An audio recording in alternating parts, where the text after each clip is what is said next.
Buenos días, lunes 5 de abril de 2010. Nos acompaña usted en la entrevista en línea. Estamos transmitiendo en tiempo real desde la sala de redacción de la Prensa Gráfica. Estamos de regreso con ustedes después de algunos días de vacación de Semana Santa y espero que ustedes hayan descansado. Les invito a que se unan a nosotros y participen a través del chat o el correo electrónico william.melendez@laprensa.com.sb. Siempre sus comentarios o sus preguntas son bienvenidos. Este lunes abrimos el mes hablando del rumbo del país y el sistema educativo. Para eso contamos esta mañana con la presencia de Óscar Picardo, quien es un reconocido analista del país, articulista de la Prensa Gráfica y experto en materia educativa. Óscar, bienvenido, buenos días. Gracias, William, un gusto estar en tu programa con este formato que permite un acceso universal y hablando de temas de interés, ¿verdad?, de todos. Claro, ¿y qué tal, de descanso? Pues un poco de trabajo teórico en la casa, en la computadora, pero también descanso, ¿verdad? Disfrutamos unos días con la familia, tranquilos, pero siempre, bueno, las noticias también y todas las estadísticas de las desgracias que vemos en estas vacaciones que no dejan de impactar, ¿verdad? Claro. Bueno, para entrar en materia, Óscar, hablemos un poco son dos temas centrales, digamos, de la entrevista, es el rumbo del país y también el tema de reforma educativa, lo que se está discutiendo en este momento con el actual gobierno. Pero en tema del rumbo del país, ya tenemos prácticamente 10 meses de gestión del nuevo gobierno, estamos prácticamente a las puertas del primer aniversario de la gestión de Mauricio Funes y el FMLN. En términos generales, así para después entrar a los detalles, ¿cómo se ve el rumbo del país? Bueno, William, yo creo que la experiencia de gobierno de este nuevo equipo presenta cuadros interesantes para analizar. Por un lado, vemos que es un gobierno o un estilo de gobierno que no se distancia mucho de lo que ha sido el pasado, digamos. No hay cambios dramáticos en las políticas económicas, en la política exterior, con mínimos detalles, más bien actitudinales, que los podemos comentar, pero salvo eso, el estilo de gobierno es muy similar, ¿no? No hay cambios dramáticos, eso genera, digamos, para algunos sectores tranquilidad, claro. Para algunos otros sectores genera un poco de frustración, digamos. Sobre todo aquellos sectores que tenían muchas expectativas, me imagino, correcto. De cambio y de transformaciones de entrada. O sea, correcto. Y eso también se ve un poco reflejado en esta actitud bastante extraña o atípica, donde vemos un partido de gobierno alejado del gobierno en cierta medida y que de vez en cuando aparecen pugnas temáticas entre el presidente, los diputados de la Asamblea, etc. Por otro lado, vemos también la ausencia de cartas de navegación, de mapas o de planificación estratégica. Es un problema que padecen la mayoría de los ministerios y secretarías que tenemos, donde todavía se sigue prometiendo que ya van a salir los planes, por ahí se filtran versiones en borrador que algunos periodistas manejan, pero hoy por hoy no contamos los ciudadanos, por lo menos los que trabajamos en el sector educativo, con una definición formal de documentos o planes estratégicos que nos digan cuáles son los programas principales, para dónde vamos, cuáles son las metas o indicadores. Sí, sí. Eso creo que es transversal a todos los ministerios. Claro. Ahora, Óscar, ¿por qué será entonces que las encuestas que se han realizado, las más recientes, muestran, sin embargo, a un presidente con un alto nivel de popularidad? Obviamente que también si uno lee la encuesta de manera más cuidadosa, uno se da cuenta que en las variables van indicando ya algunos problemas para el presidente, para su gobierno, y sobre todo aquellos que tienen que ver, por ejemplo, con el rumbo del país. La gente comienza un poco ya a cuestionar el rumbo del país, pero en términos generales, digamos, hay una calificación positiva. ¿Cómo se puede explicar eso? Correcto. Yo creo que la gente ha dado, en cierta medida, el beneficio de la duda a un periodo de aterrizaje, por llamarlo de alguna manera. Digamos, los primeros 6 meses de gobierno son para conocer, para asentarse, para ubicarse, y creo que eso ha sido la tónica, ¿verdad?, de cualquier otro gobierno, sobre todo cuando hay un cambio más fuerte como fue en estas elecciones.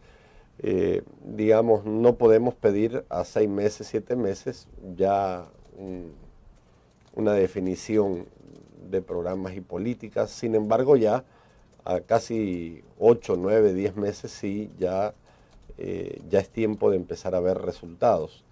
Resultados en términos de rumbo, no no de cambio de indicadores de país. Sí, sí. Yo creo que la gente eso lo tenía claro. Bueno, el presidente asume en junio y hasta diciembre, enero, digamos, es un periodo de adaptación, de conocimiento, de ubicación.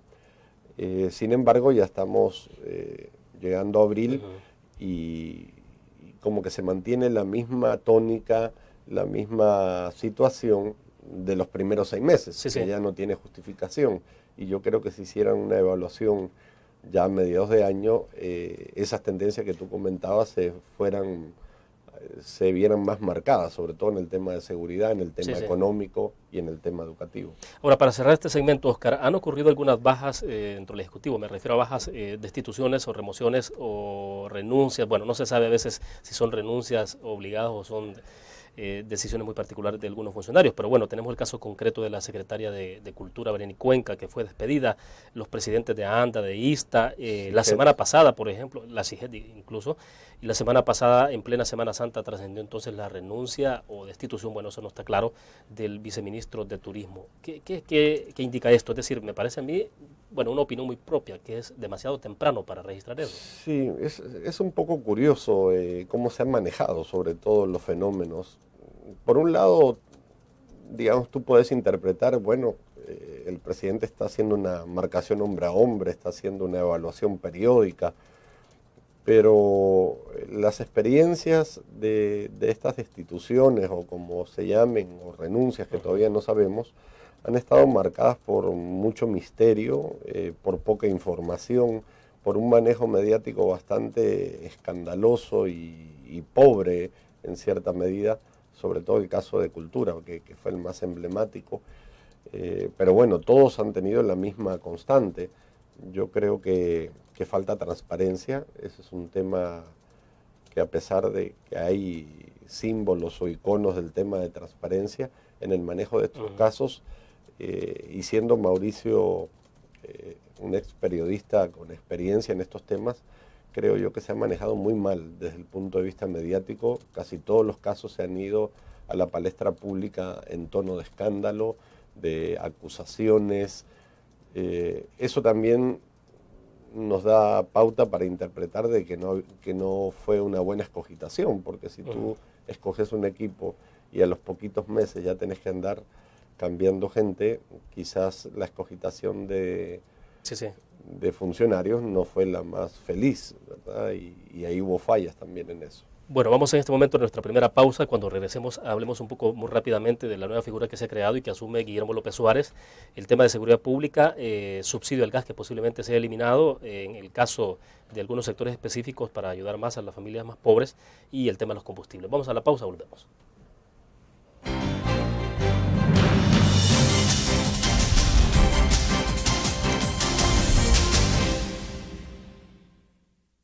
Todos los días salimos a dar lo mejor de nosotros, salimos a dejar el corazón en el trabajo.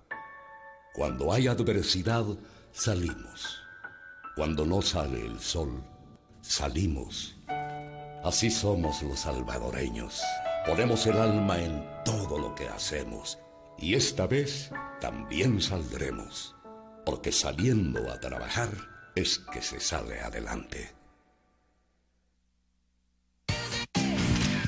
Learn, la revista más innovadora y moderna de todos los tiempos, única en su estilo, creativa, un espacio exclusivo y reservado de entretenimiento y diversión, llevada al máximo. Learn. Time Out, Movie, lo mejor de la cartelera. Art. Shopping, la guía de la moda. Go, viajes cortos fuera de la ciudad. Blur.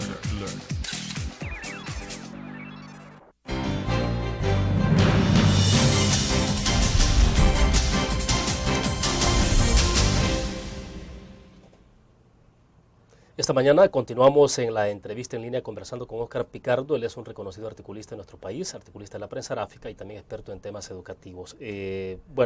Óscar, quisiera saber entonces, muy rápidamente, se ha creado en el Ejecutivo una figura que es la de Guillermo López Suárez. A veces da la impresión como que fuese una especie de superministro, ¿no? Pero en concreto se ha dicho que es para dar seguimiento a la ejecución física de la inversión pública. ¿Qué sugiere esto? Bueno, Mito López, Guillermo López es un reconocido empresario con una capacidad y experiencia también en la gestión pública.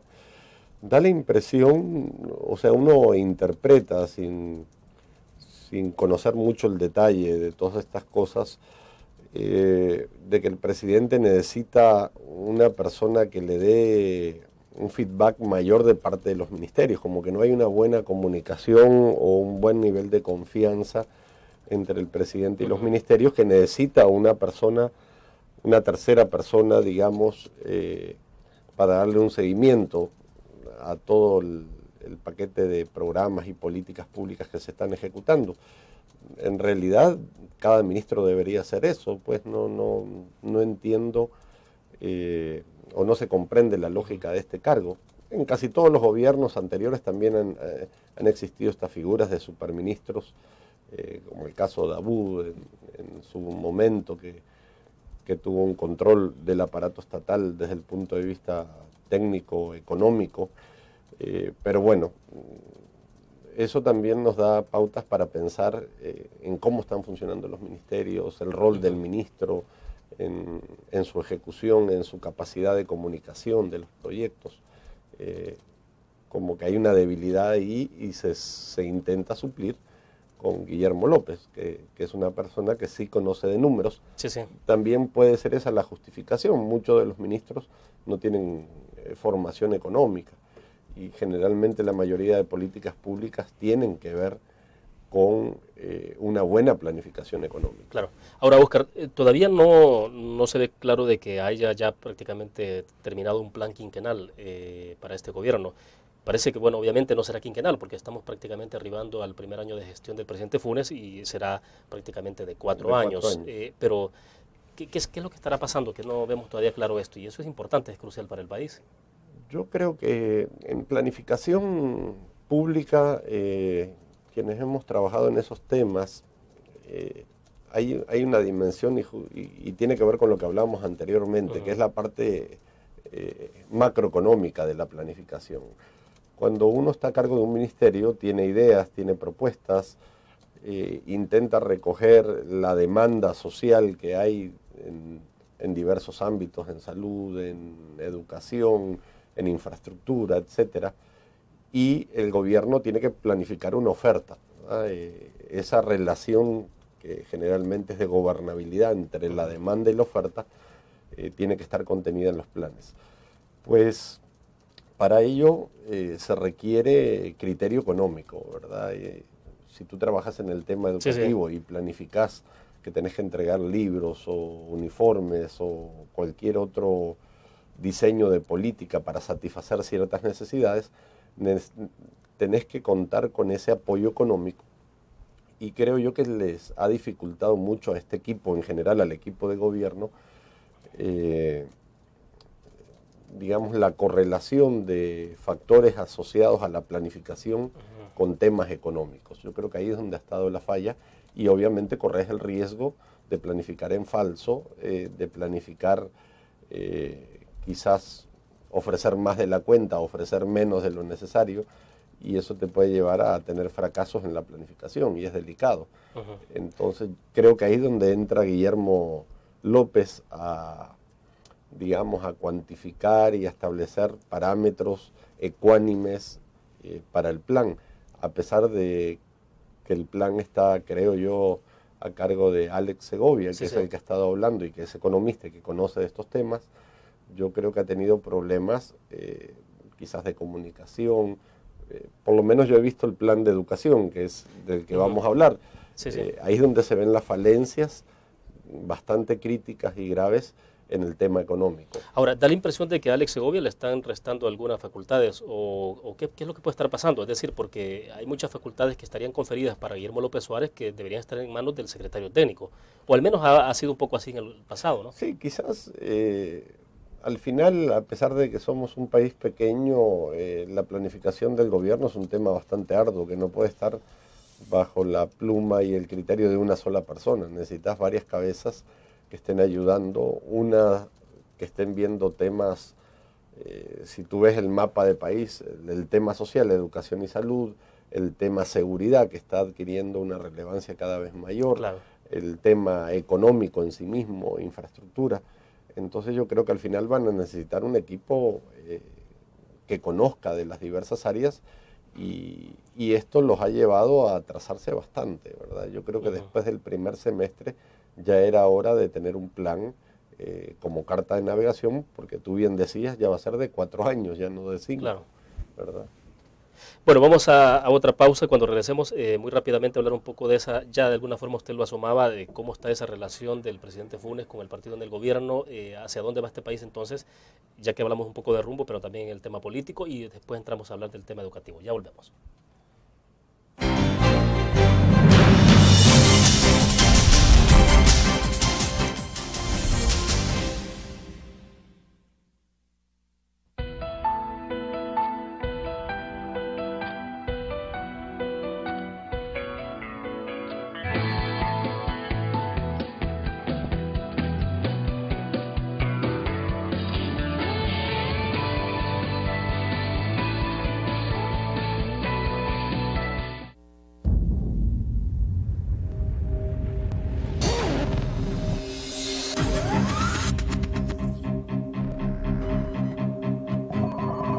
El inicio de una estrategia financiera desde los negocios y la actividad económica hacia toda Centroamérica. El Economista Regional, una revista especializada donde encuentras el panorama empresarial y los principales movimientos financieros. El Economista, el modelo regional de información económica.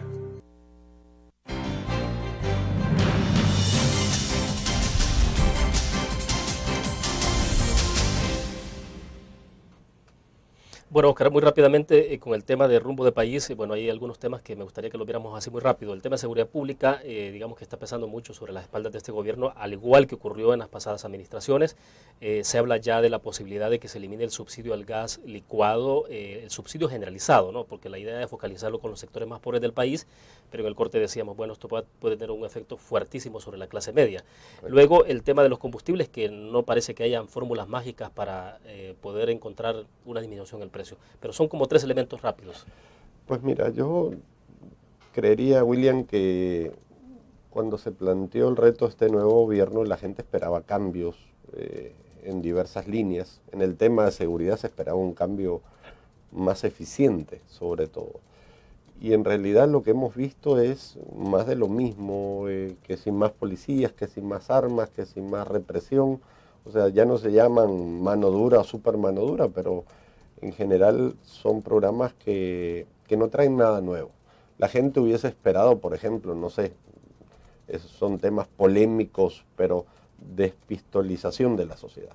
Vamos a prohibir la aportación de armas, por ejemplo. Es una medida que genera mucha polémica, que hay muchas opiniones encontradas. Pero puede ser de mucho más efectividad inmediata, ¿no? Exacto, pero quizás eso hubiese generado en la opinión pública una valoración positiva de la gestión del presidente. Pero no hemos tenido ese tipo de medidas o de programas que respondan a las necesidades dramáticas que tiene la gente. O una reforma en serio y a fondo de centros penales, desde donde se sigue dirigiendo en gran parte el crimen organizado. O sea, no han habido cambios sustantivos en los temas de seguridad. Seguimos con más de lo mismo y eso está afectando la imagen del presidente y de su equipo, ¿verdad? Ahora, evidentemente hay 2 temas que están pesando mucho en el gobierno y las encuestas los indican, que es el tema de la seguridad pública y la economía. Y economía, hacíamos referencia ya en el tema del subsidio del gas, que tendrá que tomar una decisión, y el precio de los combustibles, que está aumentando en este momento y tampoco se ve claro de cuál es la fórmula. Correcto. Ahí tampoco vemos ninguna decisión estratégica, ningún cambio en el diseño de políticas. Por eso te decía al principio que por ratos como que el gobierno del cambio no cambió de fondo mayor cosa, son cambios más bien de forma y no de fondo. Esta eliminación de subsidios efectivamente pueden golpear a la clase media por una sencilla razón. Los que consumen gas es la clase media, no es la clase, por más que tú focalices en el área rural y en las áreas urbanas marginales, la gente cocina con leña muchas veces. Claro. Entonces vas a tener golpeada una clase media que que ha sido una de las clases más afectadas no solo por la restricción en el tema de salarios, sino porque la mayoría de servicios, educación, agua, luz, etcétera, les ha impactado en su economía familiar y yo creo que es un sector de vital importancia en el desarrollo del país. Óscar, en el tema de la relación, una pregunta muy puntual en el tema de la relación que ha tenido el presidente Funes con el partido FMLN. Cada vez más parece una relación bastante accidentada. Sin embargo, al interior de la administración hay funcionarios, ministros que son del FMLN. ¿Cómo se plantea ese tipo de relación, digamos, en adelante? Yo creería, William, que ahí hay una dicotomía o dos interpretaciones, ¿verdad? O que esto sea, digamos, planificado o que se vaya dando por casualidad. Yo creo más bien que es un poco planificado, no creo que sea por casualidad. La relación con Funes, ya sabían cómo era Mauricio, su estilo, su personalidad. Entonces yo no creo que esto se haya ido decantando y se hayan generado esas divisiones. Yo creo que así como van las cosas, mantienen a los dos sectores importantes políticamente hablando. Digamos, Funes mantiene el sector empresarial, digamos, tranquilo, le da certeza, le da tranquilidad, que no anda con locuras de Chávez ni con cambios drásticos. Y por otro lado, parte del equipo del FMLN le da tranquilidad de las bases, que están en continuo contrapunto con Casa Presidencial. Aunque no a las bases más radicalizadas del FMLN o de la izquierda en general, sí, que son los que exigen cambios más inmediatos y posturas mucho más claras del presidente Funes. Pero ahí es donde vemos como el contrapeso de la Asamblea, ¿verdad? Que ha generado, que se ha comportado inclusive como partido de oposición del propio Funes en muchos temas. Entonces, claro, así como que se va llevando la fiesta en paz entre las dos actitudes. Lo que no sabemos, yo no tengo certeza, no me atrevo a pronosticar si eso es accidental o planificado. Me da la impresión de que es más planificado que accidental, pero no sé, no tengo datos ni evidencias que me lleven a definir que eso se ha hecho así de forma deliberada. Bueno, nos quedamos en este punto, vamos a los últimos dos bloques. Cuando regresemos entonces hablaremos de la reforma educativa. Ya volvemos.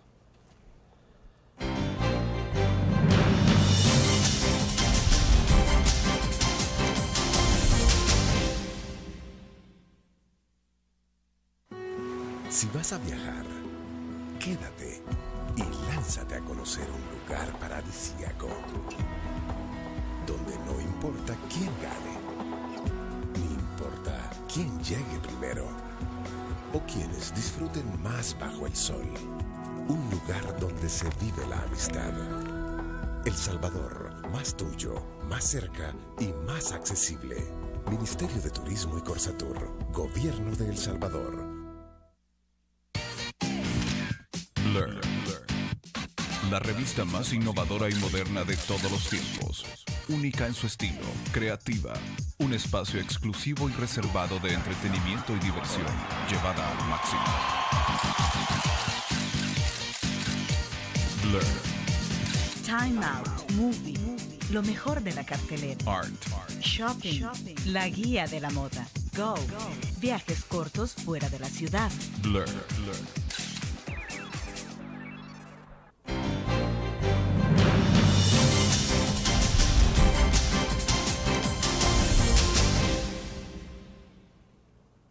Bueno, Óscar, hablemos un poco más de reforma educativa. Primero, saber si es que hay una reforma educativa 2009-2014.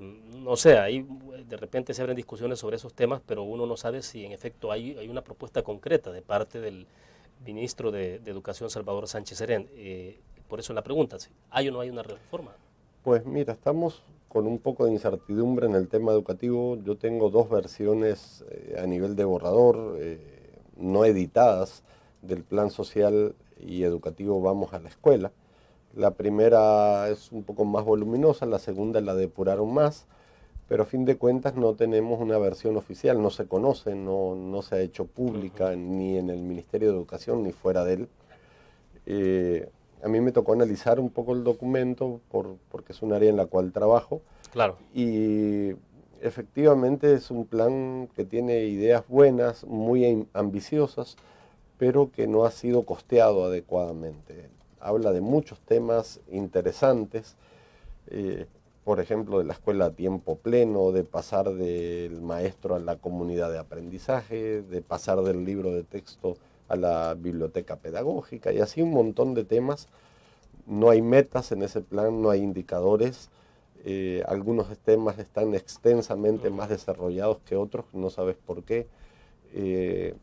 Pero cuando tú intentas como costear lo que llevaría a implementar ese plan, no alcanzaría el presupuesto de la República, digamos, solo para educación. Se nota que al plan le faltó una mirada económica.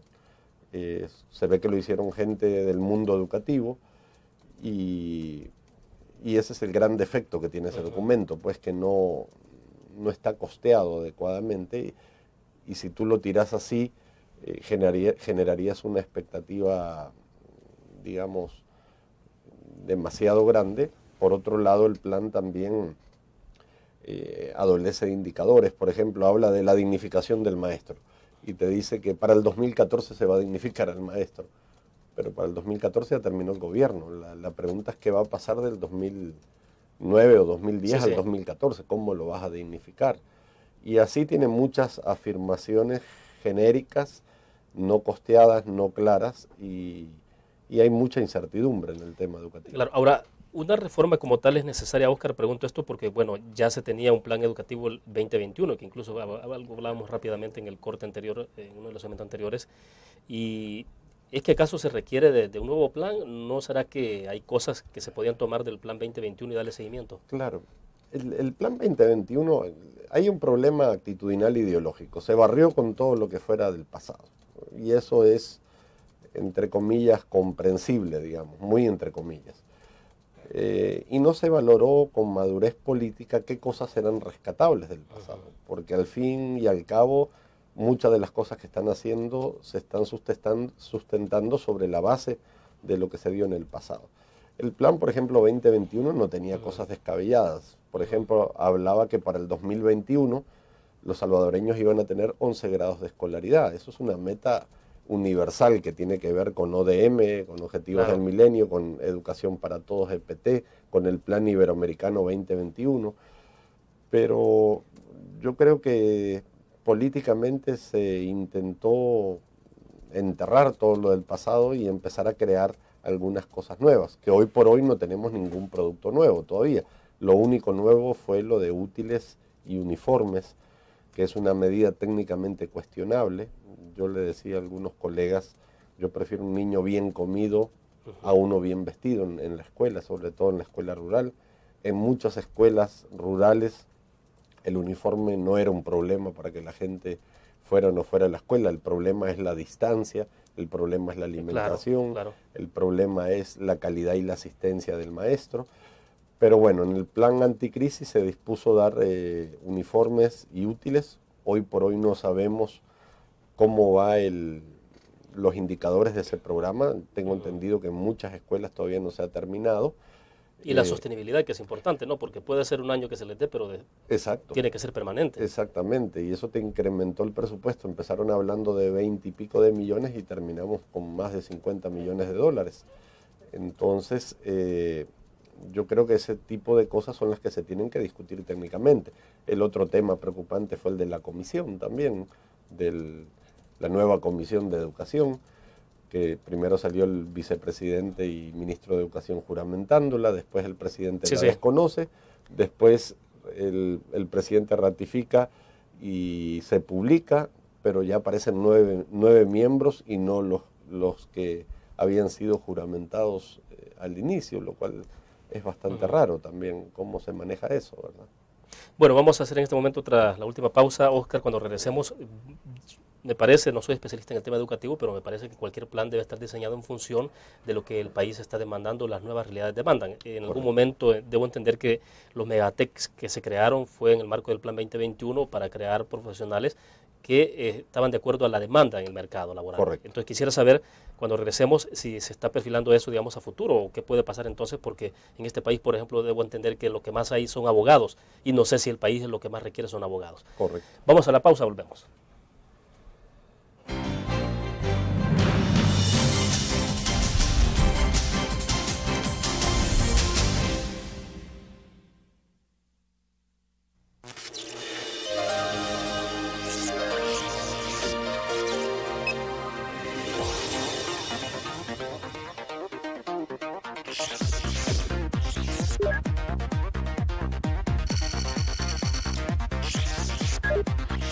Estimulamos tus sentidos para que leas, veas, escuches e interactúes con la verdad. LPG Multimedia.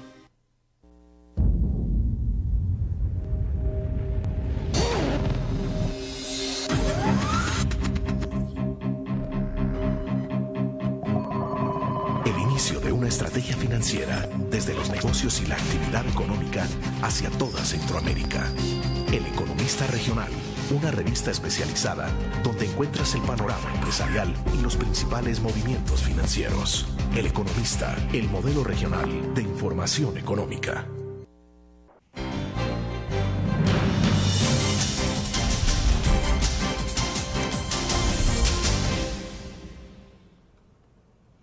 Bueno, Oscar, estamos al cierre de la entrevista. Preguntaba entonces si será que en esos planes o en el plan, los borradores que son los que se han asomado por ahí y de manera extraoficial, se puede plantear, digamos, de que ese tipo de reformas están respondiendo a crear un modelo educativo de acuerdo a las circunstancias del país, porque hacía referencia un poco a los megatec que se crearon. Bueno, en la Unión hay un megatec, pero ahí es complicado el asunto porque ni siquiera el puerto está funcionando. Pues.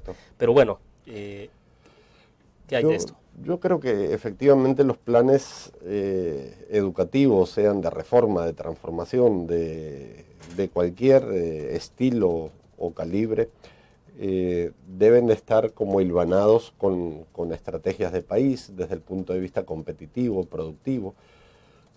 Tienen que estar también hilvanados o articulados con el currículum nacional, que mucho se ha criticado y no se utiliza ni se conoce. Y con las necesidades del entorno, digamos, tanto del entorno nacional como regional y global. Más allá de eso, también hay que trabajar mucho el tema de calidad y cantidad del gasto público, cómo se va a gastar el dinero, desde dos perspectivas. Una concreta es la tasa de retorno y el costo-beneficio, es decir, si tú invertís en este programa, ¿qué esperás que suceda a nivel social? Y si tú invertís en tal o cual programa, digamos, ¿qué tan eficiente va a ser para lograr el objetivo? Acuérdate que en educación hay un dicho por ahí muy curioso que dicen que los errores del médico se entierran y los del maestro se multiplican. En educación no vemos los efectos en el corto y mediano plazo. Entonces todos los esfuerzos de largo plazo, lamentablemente, en El Salvador y en Centroamérica en general, cada 5 años estamos reinventando todo.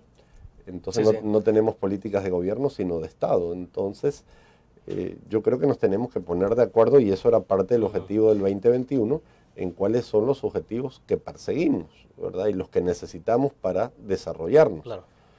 Tú bien decías que acá hay muchos abogados y administradores de empresas. Efectivamente, bueno, ¿y qué necesitamos para el futuro?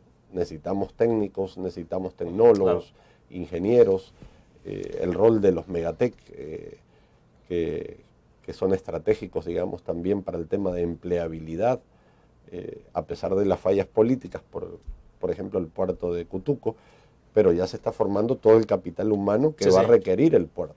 Y así sucesivamente. Yo creo que hay que estudiar las necesidades formativas de cada región. Hay otro tema alrededor de esta reforma educativa, Oscar, y es el tema de qué tanto está pesando el punto de vista ideológico sobre estos temas. Porque, bueno, hay sectores, los más radicales en el FMLN, que están aconsejando permanentemente al ministro de Educación, a Salvador Sánchez Serén, que profundice en la reforma educativa y que no tenga miedo, por ejemplo, a emular los programas que se han aplicado en Cuba, en Venezuela y en Bolivia. ¿Hay algo de eso dentro de esos borradores que se ha revisado? Yo no he visto, hay muy poco, a nivel ideológico hay poco en los documentos que yo he revisado. Yo creo que eso pasa más por una tendencia que sí ha estado en el ambiente. Nadie duda de que Cuba ha sido un país exitoso desde el punto de vista educativo en resultados de pruebas estandarizadas, internacionales y otros mecanismos de medición. Pero obviamente Cuba tiene condiciones socioeconómicas muy distintas a las nuestras. El sistema cubano es muy eficiente desde el punto de vista educativo y a diferencia de El Salvador, por ejemplo, no hay gremiales de docentes en Cuba. Y si un docente se equivoca en Cuba, sale del sistema automáticamente y rápido, a diferencia de nuestro sistema, que es muy proteccionista por los derechos logrados por las propias gremiales. Entonces comparar una cosa y otra son muy distintas, ¿verdad? Y adecuar planes como Yo Sí Puedo u otros por el estilo, no son de fácil replicabilidad en El Salvador como puede funcionar en Cuba, en Venezuela o en Bolivia.